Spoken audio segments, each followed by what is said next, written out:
Gaza Israeli হামলায় গত ৪৮ ঘণ্টায় ৯২ জন নিহত হয়েছে। এতে অন্তত ২১৯ জন আহত হয়েছে বলে জানিয়েছে গাজার স্বাস্থ্য মন্ত্রণালয়। এর মাঝে গাজায় বর্তমানে খাদ্যের সবচেয়ে বেশি প্রয়োজন জানিয়ে জরুরি সতর্কতা জারি করেছে জাতিসংঘ। এদিকে হিজবুল্লাহ কোনোভাবেই নিরস্ত্র হবে না বলে হুঁশিয়ারি দিয়েছেন লেবাননের সশস্ত্র সংগঠনটির নেতা শেখ নাঈম কাশেম।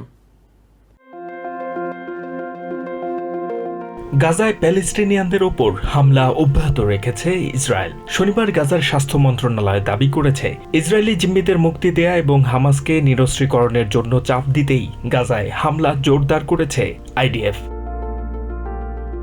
ইসরায়েলের চলমান এই হামলায় গত ২ দিনে শতাধিক নিহত হওয়ার খবর পাওয়া গেছে। এছাড়াও এসব হামলায় আহতের সংখ্যা ২ শতাধিকের বেশি বলে জানিয়েছে গাজার স্বাস্থ্য মন্ত্রণালয়। এমনকি এর থেকে রেহাই পাচ্ছে না বিভিন্ন শরণার্থী শিবিরে আশ্রয় নেয়া বাস্তুচ্যুত প্যালেস্টিনিয়ানরা।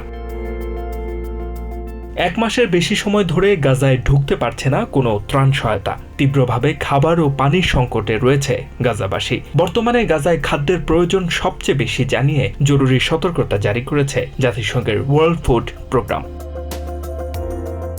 এদিকে লেবাননের সশস্ত্র সংগঠন হিজবুল্লাহ কোনোভাবেই নিরস্ত্র হবে না বলে হুঁশিয়ারি দিয়েছেন গোষ্ঠীটির নেতা শেখ নাঈম কাশেম। শুক্রবার রাতে এক টেলিভিশনের ভাষণে তিনি এ হুঁশিয়ারি দেন। লেবাননের দক্ষিণাঞ্চলে হিজবুল্লাহর আরেক নেতাকে হত্যার দাবি করেছে ইসরায়েল। শুক্রবার সন্ধ্যায় লেবাননের দক্ষিণাঞ্চলের আয়তা আল শাব এলাকায় সেনাদের হামলায় হিজবুল্লাহর এক সদস্য নিহতের কথা জানিয়েছে আইডিএফ।